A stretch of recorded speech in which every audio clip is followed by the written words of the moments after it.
Hi everybody, in this video tutorial we're going to look at the Content Aware Move tool in Photoshop.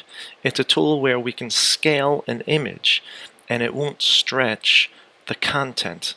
So in this case, for this image, we have an image of these power lines. I want to add more space in the sky and scale up the sky, but not scale up the content, which is the power lines.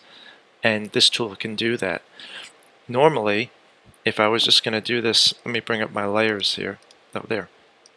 Normally, if you would scale, you would see something like this, where it would stretch your whole image by using the scale tool, right? And it doesn't matter, right?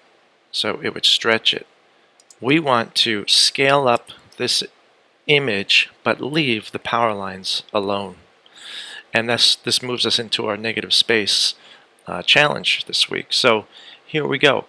First thing you're going to do is we need more canvas space. So let's go to Image, Canvas Size.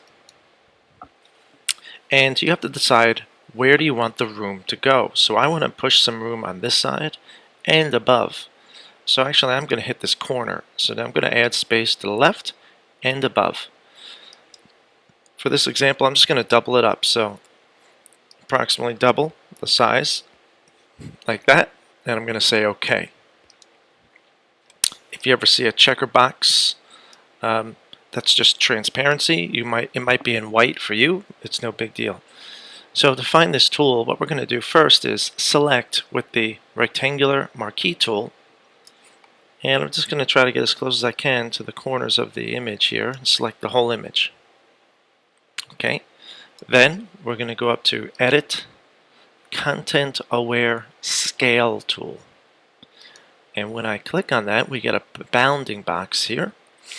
And when I tug it from the corner, you'll notice that I'm able to scale. Now the power lines might move a little, but they are not getting bigger. So you can see I'm able to scale up the sky, which is also doing a great job with that, but leave the content alone, which is why they call this the Content Aware Scale. It's aware of the content and it's not going to scale it. And once you're finished, you can press Return. So all of a sudden, where this image used to be a decent example of negative space, has now become, let me redo, a great example of negative space, where the negative space is more of the star of the show of the photograph. So if I had done this regular, if I had just selected it and did Command T, the regular scale tool, this is what would have happened. I would have essentially just had the same image, just scaled up. So that's why this Content Aware tool can be really useful. Oops, did the wrong thing. Cancel that. That's why this Content Aware tool, scale tool, can be really useful. And you can see right there. Alright, so good luck and give it a try.